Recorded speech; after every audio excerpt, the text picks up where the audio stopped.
Tamil audio-novels.com வழங்கும் அமரர் கல்கியின் பொன்னியின் செல்வன் பாகம் 2 அத்தியாயம் 22 சிறையில் சேந்தன் அமுதன். வாசிப்பவர் ராஜேஸ்வரி கிருஷ்ணன். தஞ்சை கோட்டைக்குள் பொற்காசுகள் வார்ப்படம் செய்யும் தங்கச்சாலை மற்றொரு சிறிய கோட்டை போல் அமைந்திருந்தது. தங்கச்சாலைக்கு வெளிப்புறத்தில் கட்டுக்காவல் தஞ்சை கோட்டை வாசலில் உள்ளது போலவே வெகு பலமாயிருந்தது. அன்று மாலை குந்தவை தேவியும் வானதியும் தங்கச்சாலையை பார்வையிடச் சென்றபோது வேலை முடிந்து பொற்கொள்ளர்கள் வெளியில் புறப்படும் சமயம்.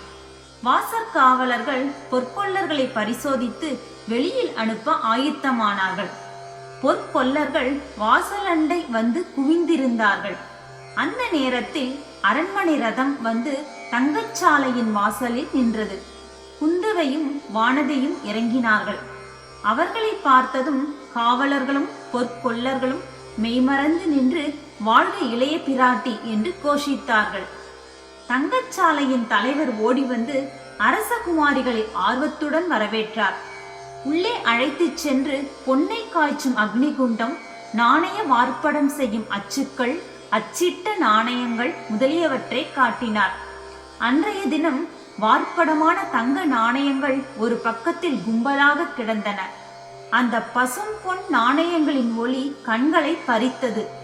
ஒவ்வொரு நாணயத்திலும் ஒரு பக்கத்தில் புலியின் முத்திரையும் மற்றொரு பக்கம் கப்பல் முத்திரையும் பதித்திருந்தன.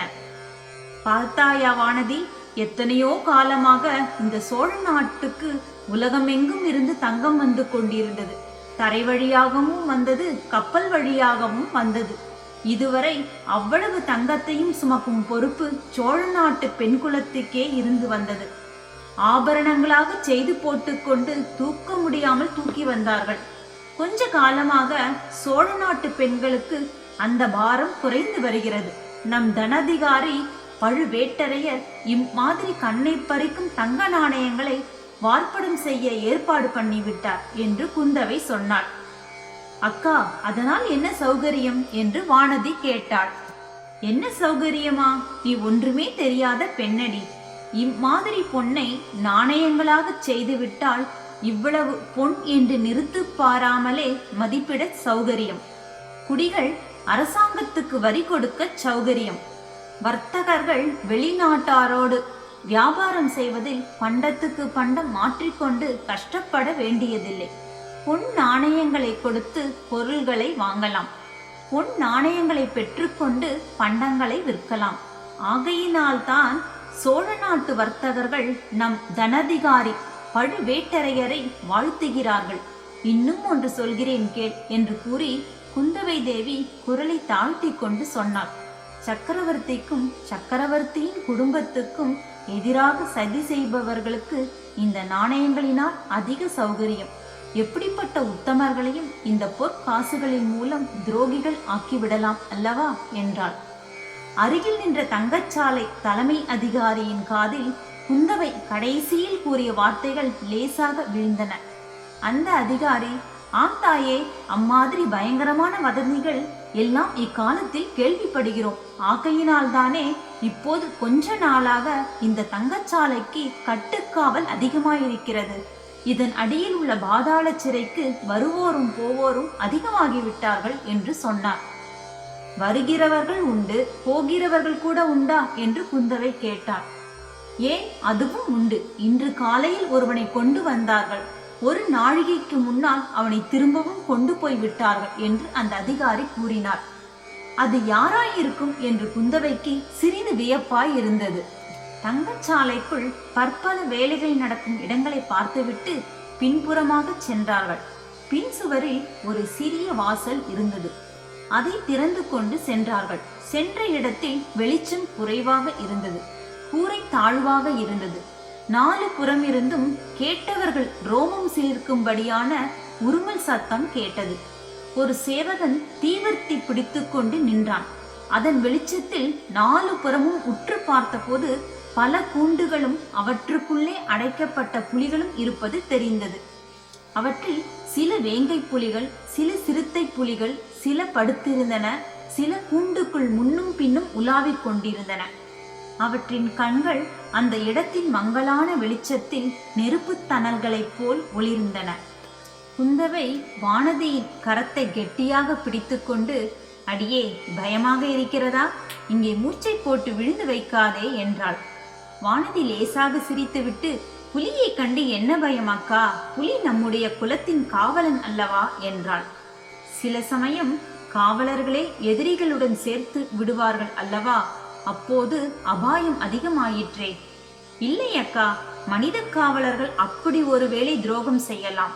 இந்த புலிகள் அப்படி செய்ய மாட்டா. சொல்வதற்கில்லை, இந்த புலிகள் எத்தனையோ ராஜாங்க துரோகிகளை சாப்பிட்டிருக்கின்றன. அவர்களுடைய ரத்தம் இந்த புலிகள் உடம்பில் கலந்து இருக்கும் அல்லவா? பயமே இல்லை என்று சற்று முன் கூறிய வானதியின் உடம்பு இப்போது சிறிது நடுங்கத்தான் செய்தது. அக்கா, என்ன சொல்கிறீர்கள்? உயிருள்ள மனிதர்களை இந்த புலிகளுக்கு இரையாக கொடுப்பார்களா என்ன என்று கேட்டாள். அப்படி செய்ய மாட்டார்கள். இந்த தங்கச்சாலைக்கு அடியில் பாதாள சிறை இருக்கிறது என்று சொன்னேன் அல்லவா? அதற்குள் போவதற்கும் வருவதற்கும் ஒரே வழிதான். அந்த வழி இந்த புலி மண்டபத்தில் இருக்கிறது.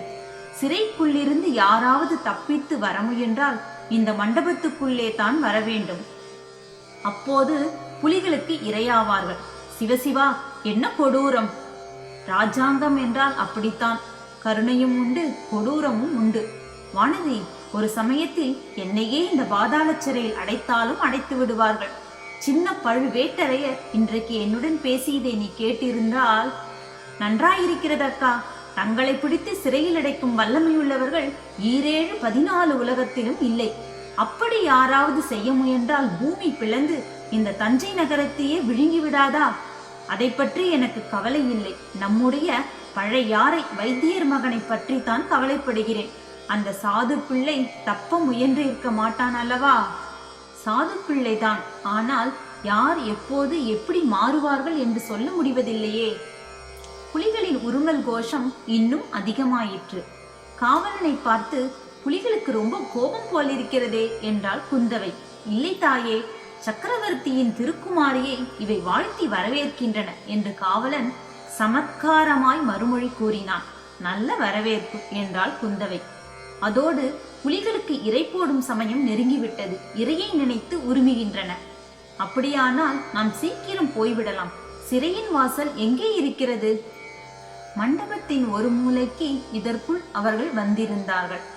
அங்கிருந்த புலிக்கூண்டு ஒன்றை காவலர்கள் அப்பால் நகர்த்தினார்கள். அங்கே தரையில் பதித்திருந்த கதவு ஒன்று காணப்பட்டது. 2 ஆட்கள் குனிந்து கதவை வெளிப்புறமாக திறந்தார்கள். உள்ளே சில படிக்கட்டுகள் காணப்பட்டன. அவற்றின் வழியாக ஒவ்வொருவராக இறங்கிச் சென்றார்கள். இருள் அதிகமாயிற்று. 2 சேவகர்கள் பிடித்திருந்த 2 தீவர்த்திகளிலிருந்து புகையினால் மங்கிய வெளிச்சம் வந்து கொண்டிருந்தது. குறுக்கும் நெடுக்குமாக சென்ற குறுகிய பாதைகளின் வழியாக அவர்கள் ஒற்றை வரிசையில் போக வேண்டி இருந்தது. அங்கே புலிகளின் பயங்கர உருமல் ரோமம் சிலிர்க்கச் செய்தது என்றால், இங்கே 4 புறத்திலும் எழுந்த தீனமான சோகமயமான மனித குரல்கள் உள்ளம் பதறி உடல் நடுங்கச் செய்தன. ஆனால் அந்த தீன குரல்களுக்கு மத்தியில் விந்தை விந்தை ஒரு இனிய குரல் இசைத்ததும் கேட்டது. பொன்னார் மேனியனே, புலித்தோலை அரைக்கசைத்து மின்னார் செஞ்சடைமேல் மிளிர்கொன்றை அணிந்தவனே. அந்த பாதாள சிறையில் இருந்த அறைகள் ஒரு வரிசையாக இல்லை.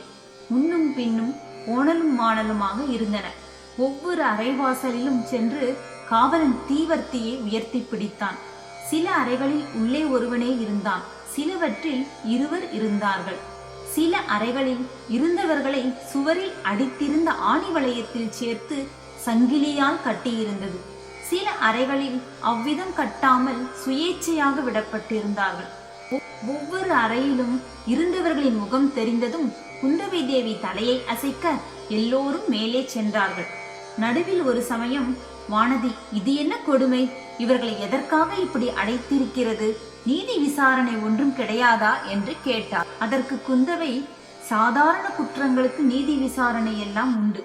ஆனால் ராஜாங்கத்துக்கு எதிராக சதி செய்தவர்கள், வெளிநாட்டு ஒற்றர்களுக்கு உதவியவர்கள், இவர்களைத்தான் இங்கே போடுவார்கள்.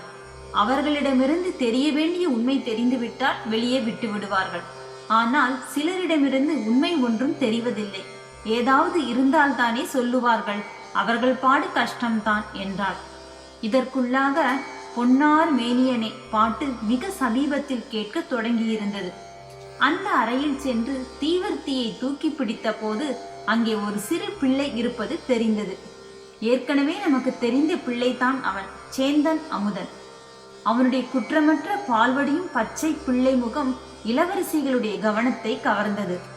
அவனை குந்தவை பார்த்து, பாடிக்கொண்டிருந்தது நீதானா என்று கேட்டாள். ஆம் தாயே என்றான். உற்சாகமாய் இருக்கிறாய் போலிருக்கிறது. உற்சாகத்துக்கு என்ன குறைவு அம்மா? எங்கும் நிறைந்த இறைவன் இங்கேயும் என்னுடன் இருக்கிறார். பெரிய ஞானி போல பேசுகிறாயே, நீ யாரப்பா? வெளியில் என்ன செய்து கொண்டிருந்தாய்? நான் பெரிய ஞானியும் இல்லை, சின்ன ஞானியும் இல்லை அம்மா. வெளியில் இருக்கும்போது பூமாலை புனைந்து இறைவனுக்கு சமர்ப்பித்துக் கொண்டிருந்தேன். இங்கே பாமாலை புனைந்து மன திருப்தி அடைகிறேன். நீ ஞானி மட்டும் அல்ல, புலவன் என்று தெரிகிறது. இந்த ஒரு பாடல்தான் உனக்கு தெரியுமா? இன்னும் பலவும் தெரியுமா? இன்னும் சில பாடல்களும் வரும். ஆனால் இங்கே வந்தது முதல் இதையே பாடிக்கொண்டிருக்கிறேன். ஏன்? இங்கு வரும்போது தங்கச்சாலையின் வழியாக வந்தேன். இதுவரை நான் பார்த்திராத பத்தரை மாற்று பசும்பொன் திரளை பார்த்தேன். அது பொன்னார் மேனியன் திருவுருவத்தை எனக்கு நினைவூட்டியது. அதிர்ஷ்டசாலி நீ. உன்னை பார்த்தால் பலருக்கு பலவிதமான ஆசைகள் உண்டாகின்றன. உனக்கு இறைவனின் திருமேனியின் பேரில் நினைவு சென்றது. உனக்கு உற்றார் உறவினர் யாரும் இல்லையா அப்பா? தாயார் மட்டும் இருக்கிறாள். தஞ்சை கோட்டைக்கு வெளியில் தாமரை குளத்தரையில் இருக்கிறாள். அந்த அம்மாள் பெயர் வாணி அம்மை. நான் அந்த அம்மாவை பார்த்து நீ இங்கே உற்சாகமாக இருக்கிறாய் என்று சொல்கிறேன். பயனில்லை அம்மா. என் தாய்க்கு காதும் கேளாது, பேசவும் முடியாது. ஓஹோ, உன் பெயர் சேந்தன் அமுதனா என்று இளைய பிராட்டி வியப்புடன் கேட்டார். ஆமம்மா, இந்த ஏழையின் பெயர் தங்களுக்கு தெரிந்திருக்கிறதே. என்ன குற்றத்துக்காக உன்னை இங்கே கொண்டு வந்து சிறைப்படுத்தி இருக்கிறார்கள்? நேற்று வரை நான் செய்த குற்றம் இன்னதென்று எனக்கு தெரியாமல் இருந்தது. இன்றைக்குத்தான் தெரிந்தது. என்னவென்று தெரிந்தது? ஒற்றன் ஒருவனுக்கு உதவி செய்த குற்றத்துக்காக என்னை பிடித்து வந்து சிறைப்படுத்தி இருக்கிறார்கள் என்று தெரிந்தது. அது என்ன? எந்த ஒற்றனுக்கு நீ உதவி செய்தாய்? தஞ்சை கோட்டை வாசலில் ஒரு நாள் வெளியில் இருந்து வந்த பிரயாணி ஒருவனை சந்தித்தேன். அவன் இரவில் தங்க இடம் வேண்டும் என்று சொன்னான். என் வீட்டுக்கு அழைத்து போனேன். ஆனால் அவன் ஒற்றன் என்று நான் கனவிலும் நினைக்கவில்லை. அவன் பெயர் என்னவென்று தெரியுமா? தன் பெயர் வல்லவரையன் வந்தியத்தேவன் என்று அவன் சொன்னான். பழைய வானர் குலத்தைச் சேர்ந்தவன் என்று கூறினான். குந்தவையும் வானதியும் ஒருவரையொருவர் பார்த்து கொண்டார்கள். இருவருடைய உள்ளங்களும் ஒத்து பேசிக் கொண்டன. வானதி சேந்தன் அமுதனை பார்த்து, எல்லாம் விவரமாக சொல் அப்பா என்றாள். சேந்தன் அமுதன் அவ்விதமே கூறினான். வந்தியத்தேவனை கோட்டை வாசலில் தான் சந்தித்ததிலிருந்து பழுவூர் ஆட்கள் தன்னை ஆற்றங்கரையில் பார்த்து பிடித்து கொண்டது வரையில் சொன்னான். யாரோ முன்பின் தெரியாத ஒரு வழிபோக்கனை நம்பி நீ எதற்காக அவ்வளவு தூரம் உதவி செய்தாய் என்று வானதி கேட்டாள். தாயே, சிலரை பார்த்தால் உடனே நமக்கு பிடித்து போகிறது. அவர்களுக்காக உயிரையும் கொடுக்கலாம் என்று தோன்றுகிறது. காரணம் என்னவென்று சொல்வது? இன்னும் சிலரை பார்த்தால் அவர்களை கொன்று விடலாம் என்று தோன்றுகிறது. இன்றைக்கு ஒரு மனிதனை என்னோடு கொஞ்ச நேரம் அடைத்து வைத்திருந்தார்கள். அவன் பேரில் எனக்கு வந்த கோபத்துக்கு அளவில்லை. நல்ல வேளையாக சற்று நேரத்துக்கு முன்பு பழுவூர் இளையராணியின் ஆட்கள் வந்து அவனை விடுதலை செய்து கொண்டு போனார்கள். அதுவும் அப்படியா என்று குந்தவை பற்களினால் தன் விதழ்களை கடித்து கொண்டாள். அவளுடைய புருவங்கள் நெறிந்தன. ஆத்திர பெருமூச்சு வந்தது. அவ்வளவு அவசரமாக விடுதலையான மனிதன் யார்? உனக்கு தெரியுமா என்று கேட்டாள். தெரியாமல் என்ன? யாரோ பழையாறை வைத்தியன் மகனா? அப்படி என்ன அப்பா, அவன் தகாத வார்த்தைகளை சொன்னான். அவனை கொண்டு விடலாமா என்று அவ்வளவு கோபம் உனக்கு வந்ததாக சொன்னாயே. கோடிக்கரையில் என் மாமன் மகள் பூங்குழலி இருக்கிறாள். அவளை பற்றி இவன் தகாத வார்த்தைகளை சொன்னான். அதனாலே தான் அவன் பேரில் எனக்கு அவ்வளவு கோபம் வந்தது. ஆனாலும் அவன் ஒரு நல்ல சமாச்சாரம் சொன்னபடியால் போனால் போகிறதென்று விட்டுவிட்டேன். அது என்ன அவ்வளவு நல்ல சமாச்சாரம் அப்பா? என்னுடைய நண்பன் வந்தியத்தேவனுடன் தானே இவன் கோடிக்கரைக்கு போனான். அங்கே இந்த சண்டாளன் என் சிநேகிதனுக்கு துரோகம் செய்து பழுவூர் ஆட்களிடம் பிடித்து கொடுத்து விட பார்த்தான். அது முடியவில்லை. முடியவில்லையா? அப்படியானால் அந்த ஒற்றன் தப்பித்து கொண்டு விட்டானா என்று வானதியும் குந்தவையும் ஒரே குரலில் ஆர்வத்துடன் கேட்டார்கள். இதை தெரிந்து கொள்ளத்தானே அவர்கள் இந்த பாதாள சிறைக்குள்ளே வந்தது. ஆம் அம்மணி, என் நண்பன் தப்பித்து கொண்டு போய்விட்டான். பூங்குழலி அவனை இரவில் படகில் ஏற்றிக்கொண்டு கடலில் இலங்கை தீவுக்கு சென்று விட்டாளாம். தேடி போனவர்கள் ஏமாந்தார்கள். இந்த பாதகனும் ஏமாந்தான். பெண்மணிகள் இருவரும் ஒருவரை ஒருவர் பார்த்து கொண்டார்கள். அவர்களுடைய உள்ளத்தில் ததும்பிய மகிழ்ச்சியை அவர்களுடைய முகமலர்கள் வெளியிட்டன. குந்தவை சேந்தன் அமுதனை பார்த்து, அப்பனே, ஒற்றன் ஒருவன் தப்பித்து கொண்டது பற்றி நீ இவ்வளவு சந்தோஷப்படுகிறாயே, உன்னை சிறையில் வைத்திருப்பது சரிதான் என்றாள். தாயே, அந்த குற்றத்துக்காக என்னை சிறையில் போடுவது சரியானால் உங்கள் இருவரையும் கூட எனக்கு பக்கத்து அறையில் போட வேண்டுமே என்றான். பெண்மணிகள் இருவரும் நகைத்தார்கள். இருள் அடைந்த அந்த பாதாள சிறையில் சேந்தன் அமுதனுடைய பாட்டு எவ்வளவு விசித்திரமாயிருந்ததோ அப்படி அவர்களுடைய சிரிப்பும் அபூர்வமாக ஒலித்தது. நீ வெகு கெட்டிக்காரன், மிக பொல்லாதவன். உன்னை இங்கே வைத்திருந்தால் நீ பாட்டு பாடியே இங்கே உள்ள மற்றவர்களையும் கெடுத்து விடுவாய். கோட்டை தலைவரிடம் சொல்லி உன்னை விடுதலை செய்ய பண்ணிவிட்டு மறுகாரியம் பார்க்க வேண்டும் என்றாள் குந்தவை. தாயே, அப்படி செய்ய வேண்டாம். அடுத்த அறையில் ஒரு மனிதன் இருக்கிறான். அவன் என்னிடம் தினம் 100 தடவை நீ எனக்கு ஒரு பாட்டு சொல்லிக் கொடு, சொல்லிக் கொடுத்தால் பாண்டிய குலத்து மணிமகுடத்தையும் மாலையையும் இலங்கையில் எங்கே ஒளித்து வைத்திருக்கிறேன் என்று தெரிவிக்கிறேன் என்பதாக சொல்லிக் கொண்டிருக்கிறான். இந்த ரகசியத்தை நான் தெரிந்து கொள்ளும் வரையில் இங்கேயே விட்டு வைக்க சொல்லுங்கள் என்றான் சேந்தன் அமுதன். பாவம், அந்த மாதிரி உனக்கும் பைத்தியம் பிடிக்கும் வரையில் இங்கேயே இருப்பேன் என்கிறாயா? அப்புறம் உன் தாயார் வாணியம்மையின் கதி என்ன என்று கூறிவிட்டு இளைய பிராட்டி அங்கிருந்து புறப்பட மற்றவர்களும் சென்றார்கள். அரை நாழிகை நேரத்துக்கெல்லாம் சில சேவகர்கள் வந்து சேந்தன் அமுதனை பாதாள சிறையில் இருந்து விடுதலை செய்து தஞ்சை கோட்டை வாசலில் கொண்டு போய் விட்டார்கள். நன்றி நேயர்களே, மீண்டும் அடுத்த அத்தியாயத்தில் சந்திக்கலாம்.